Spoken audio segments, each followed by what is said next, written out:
Fala aí, seres humanos, Zeus aqui com mais um vídeo. E hoje eu vou atender um pedido que me foi feito ontem, que responde uma pergunta que já aconteceu algumas vezes no canal, que é: com o que eu já trabalhei além de ser streamer e youtuber? Eu já falei sobre isso na live algumas vezes, mas eu nunca parei para fazer uma lista, exata de tudo, que eu já fiz nessa vida. Então nesse vídeo aqui a gente vai fazer esse relato histórico, cara. Tudo que eu fiz na vida para ganhar dinheiro desde os primórdios. Então se você tem curiosidade de saber o que eu fiz ao longo dessa jornada até chegar aqui ao ponto de viver só de geração de conteúdo, prepare-se e pega a pipoca, que vai ser interessante, no mínimo. Só pra constar, eu não vou entrar muito em detalhes com o ano específico e a idade, porque, cara, eu tive que puxar muita coisa da memória, tá? E as coisas começam bem lá atrás, então eu vou tentar mais ou menos aqui estimar a minha idade na época, mas não vai ser 100% preciso. Mas as coisas que estão aqui foram as coisas que foram feitas. Muito bem, jovens, começando essa jornada aqui, a minha infância não foi uma infância rica, tá? A gente, na verdade, era relativamente pobre.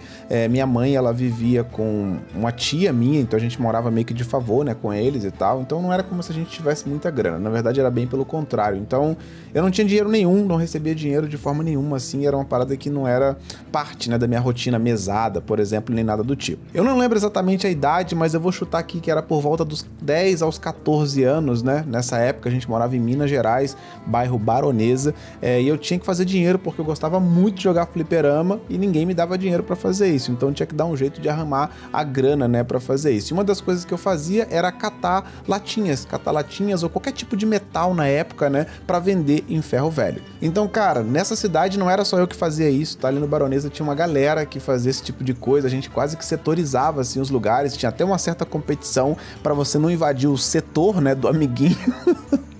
Para esse tipo de coisa. Então latinha de cerveja, essas latinhas de alumínio de forma geral, cobre, cara, nosso cobre era um bagulho extremamente cotado, tá? Então você achava um ventilador jogado fora, alguma coisa assim, o ventilador, se você não sabe, tem muito cobre na parte de trás dele, então o cobre tinha um valor um pouco mais elevado. Então nessa época eu fazia isso, corria muito atrás, era uma cidade muito limpa, Baronesa, diga-se de passagem, porque a galera tava sempre coletando esses materiais e vendendo, e dava uma graninha, pelo menos pra jogar um flipperzinho, pelo menos. Além disso, ainda em Baronesa tinha o Bar do Gomes, que era onde os melhores fliperamas da cidade, do bairro, na verdade, estavam, e vira e mexe eu lavava a caixa d'água do Gomes também em trocas de ficha de fliperama. Nem dinheiro aquele maldito me dava, ele me dava em ficha de fliperama, não lembro quanto agora, mas eu lavava a caixa d'água dele em troca de jogar fliperama. Era a vida, Depois disso, pulando um pouco para 16 anos, eu lembro que eu tinha essa idade porque foi no período que eu fui pro primeiro Rock in Rio, o primeiro show que eu fui na minha vida.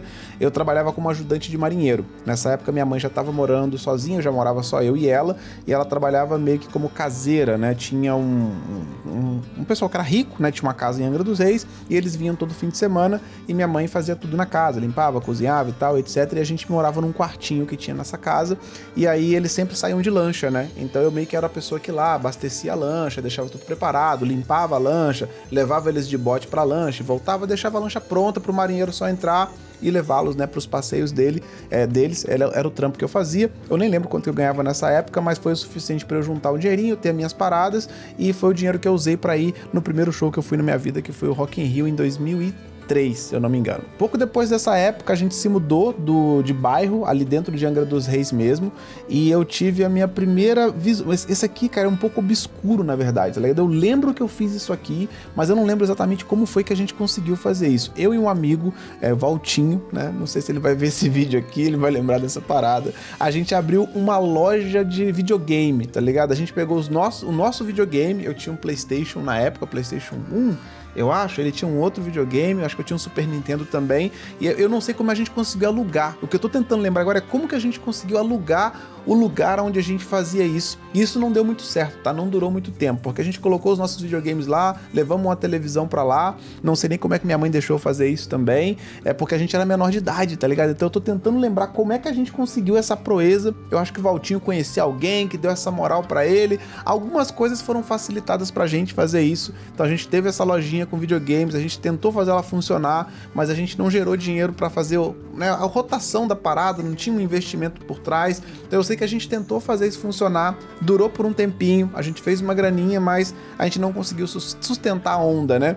E cara, eu nem sei mais que emaranhado de merda que a gente ia entrar nisso, porque a gente era menor de idade, como é que a gente ia abrir uma empresa? Eu não sei, cara, eu sinceramente tenho... Essa é uma parte muito nebulosa, assim, mas eu sei que a gente fez isso. Agora, como que a gente fez?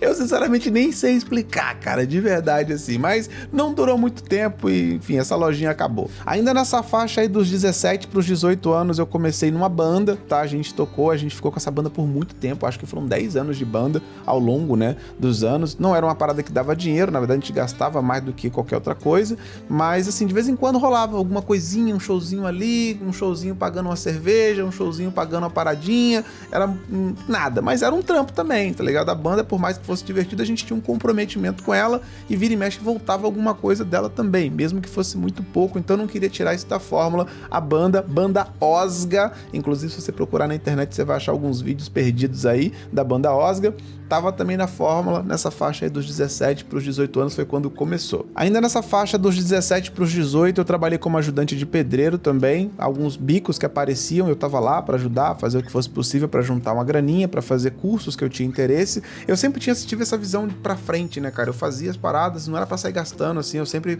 mirava em alguma coisa que eu tinha interesse, então eu fiz alguns bicos de ajudante de pedreiro, mas não foram muitos também, porque logo com 18 anos eu consegui meu primeiro trampo de carteira assinada. Com 18 anos eu fiz a entrevista pro primeiro trampo, foi uma escola de informática que abriu na cidade, chamada SOS Computadores, e ela tava fazendo recrutamento para instrutores, né? Nessa época eu já tava bem dedicado ao computador, eu já estudava muito, já tinha feito alguns cursos, era uma parada que eu dominava muito, né, pra época, então assim, a nível de conhecimento eu tava muito seguro, tanto que essa fase de recrutamento deles foram 2 etapas. A primeira etapa era um teste teórico que eu fiz e fui muito bem, eu praticamente gabaritei a prova, e o segundo era uma aula prática que eu tinha que dar, afinal de contas era para instrutor, então eu tinha que saber da aula, algo que eu nunca tinha feito na minha vida, e nessa segunda etapa eu travei completamente, eu preparei uma aula linda de Windows, fui lá bonitinho, tinha o diretor da escola, o coordenador e uma coordenadora para assistir a aula, e eu simplesmente travei, eu não conseguia falar nada, eu tremia, quase mijei nas calças de tão nervoso que eu fiquei, foi um desastre completo. Terminou essa entrevista com eles me dizendo, beleza, deixa seu currículo aí que a gente entra em contato, famoso, né? No final das contas, eles acabaram entrando em contato de fato, mas não para trabalhar como instrutor, óbvio, né? Mas para trabalhar na coordenação da empresa, fazendo ali a burocracia, papelada, etc. E obviamente eu aceitei porque era um trabalho CLT e era a primeira vez que eu ia ganhar algum dinheiro de verdade mesmo. E eu posso dizer para vocês que a SOS Computadores, ela mudou muito a minha vida, assim. Eu era um ser humano muito diferente quando eu entrei e um ser humano quando eu saí, porque o tempo que eu passei lá na coordenação foi um tempo onde eu me dediquei muito a me tornar um instrutor, né? Porque eu tinha o conhecimento, eu só não tinha a didática, eu não tinha a comunicação, eu não tinha essa desenvoltura para falar, especialmente em público, mas isso nessa época se estendia basicamente para tudo que é lado, assim. Eu tinha muita dificuldade de me comunicar de forma geral com as pessoas. E lá dentro, a SOS me ajudou muito a me preparar de forma geral para isso. Eu assistia às aulas dos outros instrutores, eu ia para outras filiais, em outras partes do estado, né, para assistir a aula da galera e receber feedback. Foi meio que um preparatório mesmo feito lá dentro. Eu agradeço muito a SOS Computadores por isso, na verdade, porque eu realmente me tornei um ser humano melhor, né, depois daquilo, em termos de comunicação. Teve várias situações engraçadíssimas, cara. Teve um período que eu tava já perto ali de pegar a minha primeira turma e tinha um outro instrutor, que era o Paulo, cara, muito gente boa, dava aula também absurdamente, e a mulher dele tava grávida. Eu lembro até hoje que eu tava um dia na coordenação, meio que pronto, eu já me achava pronto pra dar aula. O Paulo chega pra mim e fala, cara, minha mulher tá em trabalho de parto, você precisa lá e assumir minha turma. Ele entregou o piloto na minha mão e foi embora correndo pra cuidar da mulher dele. Tudo certo. E a turma dele ficou lá, perdida, esperando por mim. Eu falei, não, beleza, eu tô pronto. Botei o jaleco e fui, confiante. Abri a sala, entrei, todo mundo me olhando com aquela cara. Eu entrei, era pra continuar a aula, né? Eu entrei, olhei pra todo mundo e falei, então, o Paulo, né, foi ajudar a esposa dele que tá em trabalho de parto, vocês estão dispensados.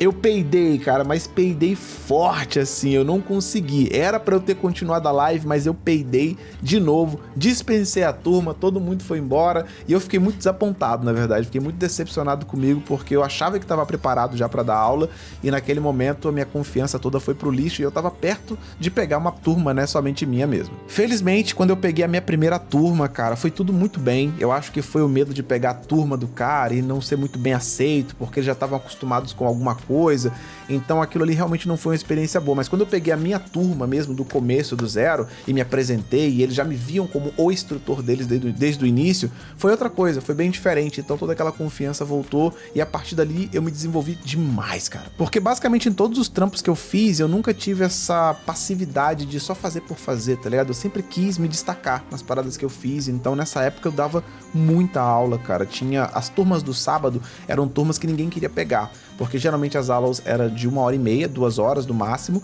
e no sábado eram aulas de 3 horas, e eram apenas 3 turmas, uma após a outra. Então ninguém queria trabalhar no sábado e ninguém queria dar aula por 3 horas direto. Então eu, o Paulo e algumas outras poucas pessoas, éramos os poucos que pegavam no sábado. Eu dava 3 aulas no sábado, mano. Era 9 horas de aula direto, assim, né? Então 9 horas de live, 10 horas de live, não é a primeira vez que eu faço isso, na verdade. Na época que eu dava aula no SOS também era bem hardcore, cara, porque a gente ganhava por hora, né? Então, meu irmão, tá ganhando por hora, quanto mais aula dá, mais dinheiro entra. E foi muito bom, cara. Eu realmente me desenvolvi muito no SOS, fiquei lá por uns 3 ou 4 anos, mais ou menos. E ainda durante o trampo que eu fazia no SOS, eu tinha margem para trabalhar em outras coisas, né? Nesse período eu trabalhava dando assistência de PC, né, cara, a domicílio, ia na casa das pessoas para fazer manutenção, formatar PC, trocar peça, etc. Levava o PC para casa e trocava. Então, esse tipo de assistência técnica que a gente fazia em casa, que era bem comum, assim, no geral, todo mundo que manjava um pouquinho de informática acabava fazendo isso uma hora ou outra, e eu fazia isso com bastante frequência até. Ainda nesse período do Excel, eu dei aula em outra escola que eram turmas mais específicas, porque era aula especificamente para Excel, para concurso público, né? Era um Excel avançado. Então eram turmas que abriam de tempos em tempos, era uma vez por semana só, então eu dava aula nesse outro curso também, mas era uma coisa mais pontual e não era sempre que tinha também, porque as turmas meio que demoravam para fechar, né? E também dependia se tinha algum curso específico aberto, porque aí as turmas acabavam se montando mais rápido. Nesse mesmo período, teve um aluno meu de informática da SOS Computadores que gostava muito de mim, que me admirava o trampo que eu fazia, e ele era vistorador de embarcações, e ele era muito já coroa, e ele tinha um filho, só que o filho dele não queria fazer a parada, e ele tava meio que procurando um sucessor, e ele acabou vendo isso em mim. Aí ele me ofereceu essa oportunidade de ser vistoriador de embarcações. Eu topei, óbvio, eu topava trampo, meu irmão, você jogava na minha mão, eu tava topando, eu queria fazer dinheiro, não importava, né? E aí eu fiquei um bom tempo, cara, acho que não cheguei nem a ficar um ano não, foram alguns meses trabalhando como vistoriador de embarcações. Pra você que não sabe, o vistoriador de embarcações é um cara que é tipo como se fosse um avará, tá ligado? Eu preciso liberar a sua embarcação, ela tem que estar em certos conformes para você poder passear com ela. Então é uma avaliação que toda embarcação tem que passar anualmente, porque senão ela não pode transitar. E se ela for pega, né, sem esse alvará, né, sem essa liberação, aí ela pode tomar multa, ser apreendida, etc. Então é um processo que tem que ser feito, e aí você tem que avaliar, dependendo da embarcação, o motor, como é que tá, tirar foto, ver se tiver, por exemplo, um veleiro, né, que tem um monte de vela, tem que tirar todas as velas, esticar, ver se não tem furo. É uma avaliação bem extensa, cara. Ficava tipo 1, 2, 3 horas às vezes, dependendo do tamanho do barco, né, pra fazer a avaliação. A parada boa é que pagava muito bem, mas era um trampo bem pesado. Então eu fiquei alguns meses, mas o rapaz, né, que me contratou, ele era muito coroa, cara. Ele tinha umas manias, umas paradas, e a gente acabava não se batendo, não se adaptando muito bem um ao outro. Então, como era um trampo extra que eu fazia, eu acabei abandonando em outro momento, porque acabou que eu gostava de fazer, era interessante, mas era estressante demais a relação que eu tinha com ele. No final até entendi um pouco porque que o filho dele não queria avançar muito junto. Ali por volta dos 23, 24 anos, eu acho, por aí, eu saí da SOS Computadores, porque eu já tinha meio que atingido o limite do que eu podia chegar lá. O próximo passo era sair de instrutor para coordenador, mas eu não conseguia chegar nesse ponto. A empresa também estava passando por algumas situações esquisitas, então não deu. Eu não conseguia sair da fase de instrutor e eu precisava crescer, né? Eu tava com fome de crescer, né, cara? E eu me sentia já na posição de poder me tornar um coordenador, ou pelo menos caminhar nessa direção, mas a empresa não me colocava lá. né? A vaga sempre girava para outras pessoas, ou não tinha vaga para ninguém, era o diretor fazendo o trabalho de coordenador e etc. Então eu me vi travado, né? Isso é, sem conseguir crescer para lugar nenhum, até que me veio a proposta, né, de trabalhar em uma pousada lá como web designer. Eu ia ganhar mais do que eu ganhava e com a oportunidade também de expandir, né, esse universo, porque eu ia poder finalmente trabalhar exercendo a função, trabalhar com o computador e não só trabalhar ensinando as pessoas a utilizar o computador. Aquilo para mim era muito atraente, porque eu já estava estudando, né, programação na época, fazer sites, etc. Então foi uma oportunidade muito da hora. A minha função nessa pousada seria cuidar do site da pousada e outros sites que eles tinham também. Esse foi outro momento muito marcante na minha vida, porque eu conheci o Ernesto, que era o dono dessa pousada, era um argentino assim, cara, absurdo, tá ligado? O que esse cara me ensinou na vida, sobre a vida, sobre o trabalho, sobre todas as coisas, assim, não tá escrito, tá ligado? É um cara que eu respeito muito, apesar das nossas diferenças, né, que até nos fez separar, né, em algum momento, mas foi um cara que me adicionou muita coisa na vida, assim, de informações, muito foda. Ainda tenho curiosidade de saber como ele está até hoje, mas nunca mais ouvi falar. Sei que a pousada tá lá até hoje, mas eu não sei como é que ele tá nesse momento. Trabalhei lá durante uns 3 anos, eu acho, e nesse momento me surgiu uma oportunidade muito única, que foi a de virar dono de uma lan house. Eu tinha um amigo que também trabalhou comigo na SOS Computadores, e ele e o irmão dele tinham aberto uma lan house, e o irmão dele não queria mais. Então o irmão dele estava vendendo a parte dele, e a gente era muito brother, esse irmão dele facilitou esse caminho para mim. Então eu comprei a parte dele na lan house e eu entrei nesse universo de virar empresário, né, virar proprietário de um negócio. Esse foi um dos períodos mais longos, corridos, no mesmo lugar que eu tive na minha vida profissional, porque eu acho que foram 7 ou 8 anos nessa lan house, com uma pequena pausa. Em algum momento, passaram-se os 3, 4 anos iniciais e eu decidi que eu ia para os Estados Unidos, né? Então eu fiz um acordo com esse meu sócio, eu deixei a lan house na mão dele, todo o lucro que tinha na lan house era dele, eu não pegava nada, ou pegava uma pequena parcela só, muito pequena, né, para não vender e me desfazer totalmente, porque eu não ia completamente para os Estados Unidos, ou pelo menos esse não era o plano inicial. Eu ia ficar um tempo lá e talvez eu ficasse, talvez não, né, mas eu fui com a ideia de voltar, e quando eu voltasse a gente restabeleceria, né, a nossa sociedade. Então foi um acordo que a gente fez de cavalheiros mesmo, que acabou funcionando. Ele acabou pegando toda a parte da lan house, construiu a casa dele e tal, e nessa época eu acho que eu pegava só pagamento da escola do meu filho, um cartão de crédito que eu tinha deixado com a minha mãe, alguma coisa assim, porque todo o dinheiro que eu gastei nos Estados Unidos, e a gente vai entrar nisso, eu meio que produzi lá mesmo. Mas antes da gente chegar nessa fase dos Estados Unidos, eu preciso falar um pouco sobre esses anos na lan house, porque a gente não era só uma lan house, né? A nossa ideia era fazer com que esse conceito de lan house como prestadora de vários serviços, que era o que a maioria fazia, né? Você ia pra lan house não só para acessar a internet, mas para imprimir um documento, para fazer uma planilha no Excel, para fazer um contrato, etc. Isso era muito comum. A gente tentou elevar isso à máxima potência, porque tanto eu quanto o meu sócio, a gente tinha habilidades específicas que a gente já utilizava para fazer trampos diversos. Então dentro da lan house a gente tentou agrupar todos esses serviços e profissionalizar e oficializar isso, né, de forma geral. Então você ia para lan house, pô, você é dono de uma loja, precisa montar uma rede na sua loja, precisa de assistência técnica, montar todos os computadores, a gente faz. Você precisa fazer impressão digital, cartão, panfleto, folder, banner, a gente faz. A gente chegou a fazer impressão digital industrial para dentro da Brasfels, que era um estaleiro lá, fazendo importação de um produto de impressão de fora para vender para os caras. Você estava organizando um evento e de repente precisava de pessoas para apresentação desse evento, homens ou mulheres, um casting, né, de pessoas para eventos. Nós também tínhamos. Na nossa lan house, se você chegasse precisando de um serviço e ele fosse legal, provavelmente a gente daria um jeito de fazer. Ainda nessa época eu também comecei a organizar torneios para card games, Yu-Gi-Oh! E Magic the Gathering. Eu fechava shopping, fechava pizzaria, tinha vários lugares já fixados onde eu realizava esses torneios, e isso durou por muitos anos. Dava para fazer uma graninha, era maneiro. Nesse mesmo período, uma vez por ano, no período de janeiro e fevereiro, eu também trabalhava para a revista Caras. A Ilha de Caras, ela fica em Angra dos Reis, e nesse período inicial de janeiro e fevereiro é que eles fazem as fotos que são utilizadas na revista praticamente durante todo o ano. Então o que eles fazem basicamente é convidar pessoas famosas, né, do momento para ir para a Ilha de Caras totalmente de graça, para ficarem hospedados, comendo, vendo shows lá, e em contrapartida eles precisam fazer sessões de fotos para a revista. E o que eu fazia lá basicamente era gerenciar todas essas fotos. Era eu que recebia todas as fotos, separava, organizava, fazia backup, etc, para que eles levassem esse material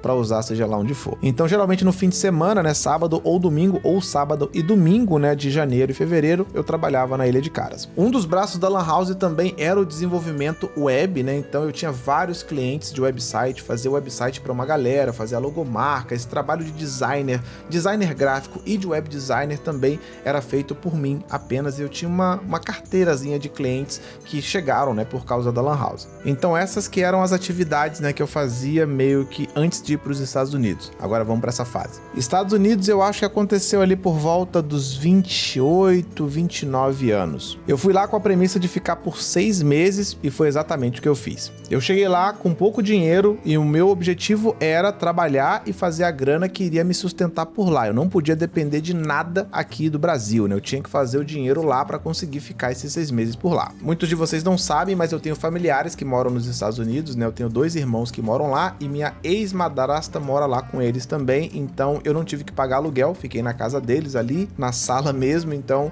foi uma forma de economizar nesse processo. O dinheiro que eu levei para lá serviu para eu comprar uma mesinha para eu colocar o meu computador, um notebook que eu comprei e uma bicicleta que era o meu transporte. Na primeira semana eu já consegui um trampo lá, eu trabalhava como houseman em um hotel. Esse hotel ele alugava, né, várias salas que ele tinha disponível para fazer reuniões, eventos e etc. O meu trabalho era basicamente receber um projeto da sala, quantidade de mesas, aonde cada mesa fica, pratos, copos, o que vai ter, e eu tinha que montar aquilo. Então basicamente era ficar carregando o dia todo mesa e cadeira e pratos para lá e para cá para poder montar as mesas que seriam usadas nesses eventos. E eu vou te falar que esse período trabalhando com algo físico foi quase que uma terapia para mim, porque o período da Lan House era bem estressante, né, cara? A gente lidava com muita burocracia, muito cliente, especialmente por todo o leque de coisas que a gente fazia, era muita coisa para gerenciar, né, cara? A cabeça ela praticamente nunca desligava, então foi um período que deu para dar uma descarregada de tudo isso, porque o meu trampo era físico, né, cara? Carregar coisa de um lado pro outro, montou, ficou bonitinho, beleza, acabou o tempo, eu vou embora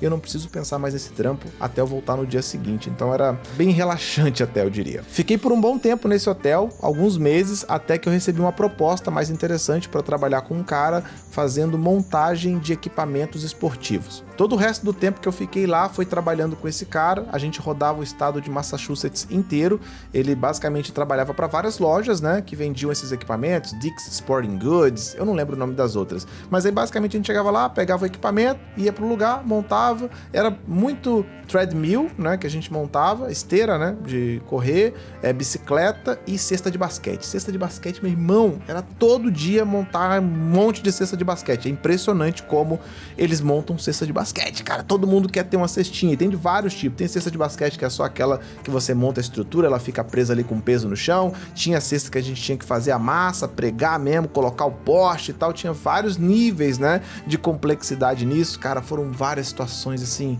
absurdas, mano. Porque esse cara que eu trabalhava, ele era desenrolado, mas ele não era muito forte, tá ligado? Tinha vezes que a gente ia montar uns bagulhos que era no segundo, terceiro andar, e meu irmão, você não quer saber como é carregar um treadmill gigantesco através de um lugar que é só com escada, sem elevador. Não é maneiro, cara. Então, apesar desse trampo pagar mais, ele era bem mais pesado, bem mais complicado, e a minha relação com o cara também, que trabalhava comigo, não era muito boa. Ele era um religioso fervoroso, né, cara? A gente tinha várias discussões, assim, totalmente desnecessárias. Sei lá, ele queria me convencer da parada e eu só queria ficar quieto na maioria das vezes. Então, além do estresse do próprio trampo, que era pesado pra caramba, ainda tinha a relação que não era da hora. Era tão ruim a relação que eu saí do trampo um mês antes de vir embora. No 5º mês eu já tinha saído, já pedi pra sair, basicamente, porque senão a gente ia acabar se matando. E eu fiquei o último mês sem trabalhar e sem fazer dinheiro, porque eu não conseguia arranjar outro trampo e tava insuportável trabalhar com esse cara. Mas lá nos Estados Unidos foram esses 2 trampos que eu tive, e aí depois disso eu voltei pro Brasil. Voltando pro Brasil, né, fiz o meu pacto de novo com o meu sócio, a gente voltou a dividir os trabalhos e a grana da Lan House, e a gente teve a brilhante ideia de evoluir a Lan House, porque como a gente já tinha ciência, a Lan House era uma parada que tinha vida definida, né? Não ia durar para sempre, né? Conforme a internet ficasse mais acessível, o computador ficasse mais acessível, era meio que uma tendência que as Lan Houses iriam morrer como morreram, né? Então, nesse período, a gente já estava pensando em como evoluir a Lan House, como manter ela existindo. E aí a gente teve uma grande oportunidade de migrar de Lan House para algo maior. A gente alugou um outro espaço que já era uma Lan House / restaurante, e a gente assumiu esse lugar, a gente comprou o ponto, né, literalmente, e a gente gastou uma grana para isso, a gente se endividou bastante para fazer isso e a gente transformou a nossa lan house em lan house, bar e restaurante. A gente saiu de uma empresa que tinha 2 sócios e um funcionário para uma empresa que tinha 2 sócios e 10 funcionários. E a gente se enfiou num ramo que a gente não tinha conhecimento nenhum, né? Que era o ramo de restaurantes, extremamente complexo, cara. E o de bares também, extremamente complexo. Isso foi o início do fim do nosso negócio, que começou com esse problema da gente estar se envolvendo com algo que a gente não conhecia, misturado com os problemas externos que aconteceram na época. Porque a gente fez um investimento através de uma dívida que a gente não tinha como pagar se o negócio não desse certo. Algo que acaba acontecendo muito por aí, né? Então a gente precisava que o negócio desse certo para que a gente pagasse a dívida e aquilo virasse lucro em algum momento depois. E esse foi o período que o mensalão explodiu e todo o problema com a Petrobras. E para quem não sabe, Angra dos Reis tem uma dependência do setor marítimo muito grande. A Brasfels lá é uma construtora de navios, de plataformas, então ela está diretamente conectada com esse universo, né, naval. Então quando essa bosta toda da Petrobras surgiu, meu irmão, mas foi demissão em massa na Brasfels. Angra virou um apocalipse zumbi. O PT também estava no governo na época, tinha funcionário público que não recebia há meses. Meu irmão, a Angra dos Reis virou literalmente uma cidade zumbi. Milhares e milhares de pessoas desempregadas, milhares de pessoas sem fazer dinheiro. Então, meu jovem, gastar com restaurante é que a galera não ia. Literalmente nesse período, cara, você ficava vendo todo dia uma loja que estava há anos já aberta ou lojas que tinham acabado de abrir fechando, uma atrás da outra. E a gente já não estava numa boa fase porque a gente já estava cometendo erros, aprendendo a fazer a coisa funcionar e num período que as coisas não estavam muito bem. Então dali pra frente, meu jovem, foi só para trás. A gente foi acumulando dívida em cima de dívida, o bagulho virou uma bola de neve até que a gente finalmente decidiu parar de vez e fechar a loja. Esse foi um período extremamente estressante, cara, para manter o estoque de um restaurante, as compras que a gente tinha que fazer. Cara, foi um período extremamente estressante, assim. Lidar com tantos funcionários foi um bagulho estressante, cara. Eu acho que essa é a única palavra que eu consigo pensar. Mas, eventualmente acabou. Tivemos que fechar a loja. Mas, assim, não acabou tão rápido quanto eu tô dizendo. Porque, como eu disse pra vocês, nós tínhamos uma dívida feita pra chegar nesse ponto, né? E essa dívida não ia ser paga porque nós estávamos fechando a loja. E a própria loja já tinha gerado mais dívidas. Nessa época em que a gente fechou a loja, eu já estava namorando, né, com a Joaninha. Ela, na verdade, largou tudo pra vir morar comigo em Angra dos Reis. Ela largou faculdade, a família, veio pra Angra, né? E a gente trabalhava junto na loja. Ela passou por essa fase, né? Na verdade, tadinha da Joaninha, ela pegou a pior fase da minha vida, né? Porque a melhor fase que eu tive na lan house, que tinha dinheiro sobrando, então tava tudo bem, eu namorava outra pessoa. A pior fase foi quando ela entrou, né, cara? Ela veio pra ajudar a trampar, correr atrás, só tomar porrada, ficou comigo ainda durante todo esse período que eu tinha um monte de dívidas pra pagar. Então, assim, infelizmente ela pegou a pior fase. Mas agora eu acho que a gente tá numa fase que tá ainda melhor do que a que eu tive na lan house, então eu acho que a gente conseguiu se recuperar, mas a Joaninha, cara, sofreu bastante nesse percurso aí. Quando a gente fechou a loja, a gente já iria vir para São Paulo, era um plano já, porque o meu pai morava aqui, então a gente queria ir para um lugar onde a gente não fosse ficar sozinho, né?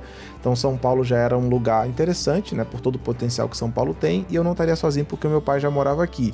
E aí acabou que a gente veio para Itu porque a família dela estava aqui em Itu, né? Ela já tinha a mãe e o pai dela já estavam aqui também, já tinham saído de Salvador, que é onde eles moravam, para vir morar aqui. O irmão dela também morava aqui, então meio que a gente acabou vindo para Itu porque estava todo mundo por aqui e a gente poderia contar com a ajuda deles também. Inclusive o primeiro apartamento que a gente alugou aqui foram eles que alugaram para mim, porque nessa época eu tava com meu nome tão vermelho, meu irmão, que você só de falar Wildmar já começava a sangrar já.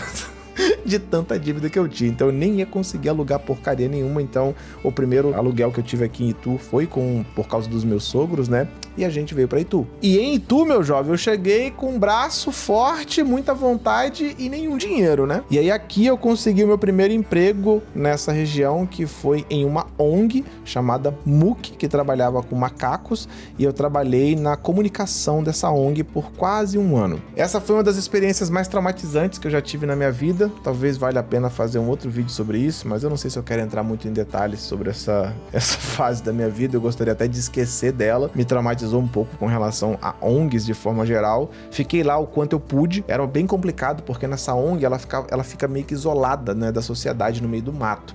Então eu tinha que ir pra lá e ficar lá. tá ligado? Eu só conseguia voltar pra casa no final de semana e olhe lá, então tinha esse estresse ainda, né, de viver isolado da minha família, porque eu tinha que ficar longe da Joaninha nesse processo. Teve até um momento em que a Joaninha começou a trabalhar lá também, por um tempo, mas ela se estressou mais rápido que eu e já saiu rapidamente, né, foi demitida, pediu contas, eu não lembro agora, e aí depois disso ela começou a trabalhar em outra empresa aqui de telemarketing aqui em Itu, aí ela começou a ficar estável nessa empresa e nesse período eu tava muito estressado, cara, lá com o emprego. Como a Joaninha tava mais ou menos estabilizada já, e eu ainda conseguia fazer algum dinheiro com os clientes que eu tinha, né, de web design, tinha alguns clientes ainda da minha cartela de sites que eu ainda atendia. Como era à distância mesmo, não tinha problema, eu conseguia atender daqui de Itu e tava tudo bem. Tinha cliente que nem era aqui do Brasil, na verdade, então eu tinha uma cartela ainda de clientes com web design, que me gerava uma grana, eu já, né, tinha o canal no YouTube nessa época, que também dava uma mixaria ali, mas nada demais, então eu fazia algum dinheiro ainda com as coisas da internet, né, então eu falei, cara, eu vou sair desse trampo aqui de comunicação, senão a gente vai acabar se matando aqui também,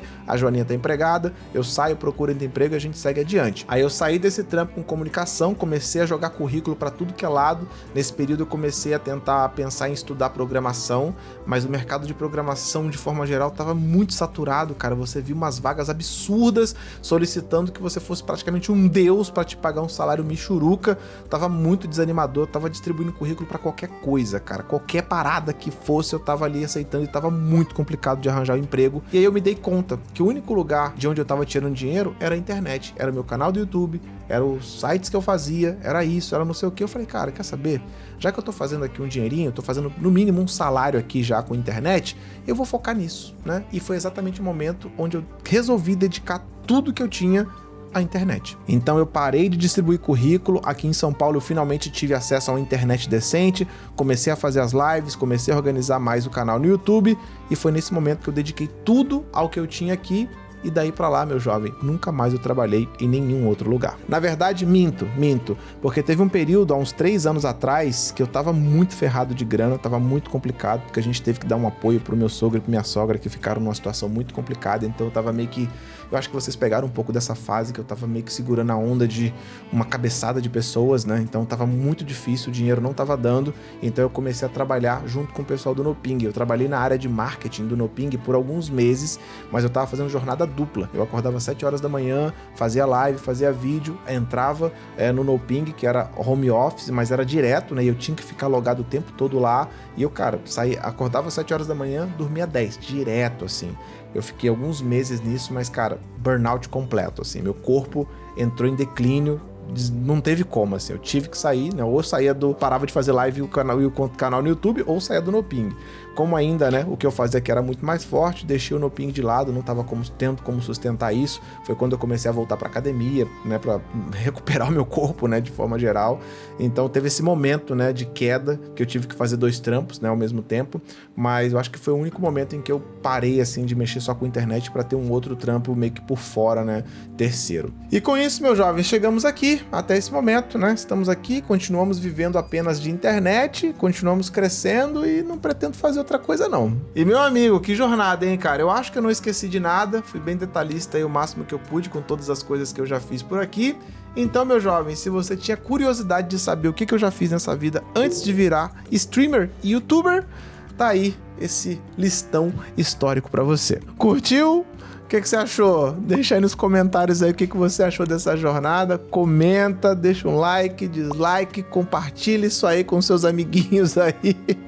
Espalha esse vídeo pela internet, meus jovens. Esse é o nosso canal de vlogs sobre o background de tudo que eu faço por aqui. Se vocês tiverem ideias ou curiosidades de outras coisas sobre a minha vida, deixa aí nos comentários que de repente vira um vídeo como esse aqui também. Demorou? Então interaja com o vídeo aí, like, dislike, compartilhamento, tudo é válido. Se você é novo aqui no canal, se inscreve aqui. Eu vivo de internet hoje, tenho vários outros canais aqui no YouTube, especialmente focados em games, e tem esse aqui onde a gente troca mais uma ideia sobre o background da vida, né? Sobre vlogs e, sei lá, o que eu faço fora do computador. Então, se inscreve aí, marca as notificações nos nossos... Marca as notificações no sininho para você não perder mais nenhum vídeo. Se inscreva nos outros canais da Ghosts. Todos os meus canais estarão aqui na descrição do vídeo. Tem o meu Instagram, tem o meu X, tem o meu TikTok também. Segue aí o que for legal para você e a gente se esbarra no próximo vídeo. Aquele abraço, meus jovens, e eu fui.